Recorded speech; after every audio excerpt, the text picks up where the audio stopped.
नमस्कार। आज एक बहुत बड़ी चिंता आपके साथ हम साझा करना चाहेंगे, यानी सरकार की तरफ से कैसे कैसे गलत बयानबाजी की जाती है। संतोष मलिक जी को बड़ी चिंता हो रही है क्योंकि जो सरकार में मंत्री हैं, जिम्मेवार पदों पर हैं, वो भी गलत बयानबाजी करते हैं। मतलब या तो वो जनता को मूर्ख समझ रहे हैं, जनता को सोच रहे हैं वो पागल है, इनको कुछ समझ में नहीं आएगा।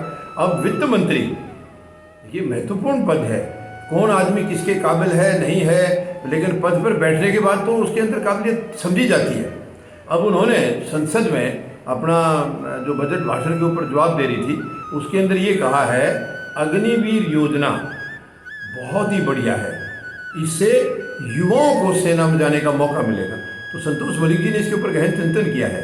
तो मैं पूछता हूँ संतोष मलिक जी का उनके बयान के बारे में क्या कहना है। क्या कहेंगे आप संतोष जी, जो वित्त मंत्री ने बयान दिया है? वित्त मंत्री जो बयान दिया है ये बिना सोचे समझे हुए बयान दिया। क्या युवा पहले आर्मी में युवा ही तो भर्ती होते हैं और वो बोलते हैं कि इससे युवा मिलेंगे। क्या पहले बुढ़े होते हैं, ऐसे करने से युवा तो पहले ही हैं, हर साल रिटायर होते रहते हैं, भर्ती होती रहती है, युवा ही तो जाते हैं उसके अंदर। संतोष मलिक जी कह रही हैं कि वित्त मंत्री का कहना कितना बेतुका है, ये बयान कितना बेतुका है कि अग्निवीर के माध्यम से सेना में युवाओं को मौका मिलेगा। तो संतोष मलिक जी कह रही हैं कि पहले क्या बूढ़े भर्ती होते थे? सेना में तो भर्ती हमेशा युवाओं की होती है। युवा एक एज फिक्स जो मिनिमम है उनकी, उतनी एज तक इंतजार करते रहते हैं वो तो कि कब वो मेरी एज पूरी हो और मैं सेना में भर्ती हो जाऊं, क्योंकि सेना में भर्ती होने का युवाओं के अंदर बहुत शौक होता है, बहुत चाव होता है। और वही संतोष मलिक जी कह रही कि क्या पहले क्या बूढ़े होते थे, यानी अग्निवीर जब नहीं थी तो जो सेना की भर्ती 77 साल से चलती आ रही है, तो उसमें हमने बूढ़ों को तो किसी को जाते नहीं देखा। भर्ती तो सिर्फ युवा ही होते हैं। ये बड़ी बड़ी जो है ना एक दुखद बयान है। तो मैं संतोष मलिक से पूछना चाहूँगा, क्या अग्निवीर जो योजना लाई है सरकार, इससे उनका क्या विचार है? क्या ये देश के लिए या सेना के लिए अच्छी स्कीम है या गलत है? हाँ संतोष जी। नहीं, सेना के लिए अच्छी स्कीम है, क्योंकि जैसे 100% भर्ती करेंगे और 25% रखेंगे तो 70% बच्चे के तो बेरोजगार हो जाएंगे, उनको तो कहीं काम नहीं रहेगा। और 4 साल बाद फिर रिटायर करते हैं, उसके बाद उनको पेंशन भी नहीं देंगे या कोई सही दर्जा नहीं देंगे, तो बच्चे 4 साल बाद क्या करेंगे? ऐसे बेरोजगारी फैलेगी।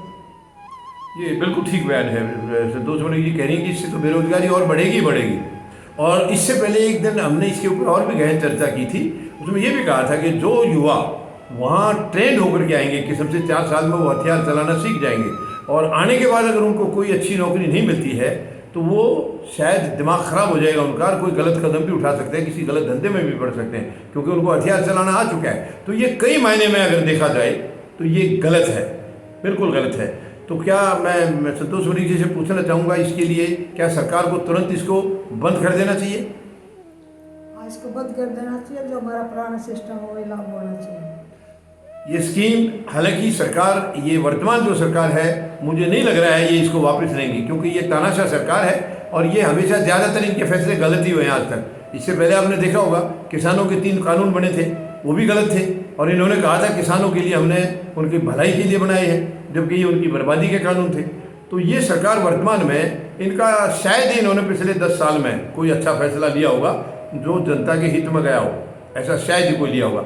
ज़्यादातर फैसले इनके गलत हुए हैं और जनता के नुकसान के लिए हुए हैं। यानी वो जो किसानों के लिए बिल बताए थे वो उनकी बर्बादी के बिल थे, किसानों की बर्बादी के बिल थी। और वही ये अग्निवीर भी योजना वही है।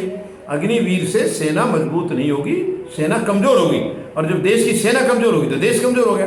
तो उम्मीद मैं करता हूँ मैं शायद हमारी ये बातें सुनकर के सरकार हो सकता है इसके ऊपर कुछ फैसला करे, वरना 140 करोड़ लोगों से मेरी अपील है आप सब आगे आएँ और इस स्कीम को, क्योंकि हम देश को कमज़ोर होते नहीं देख सकते।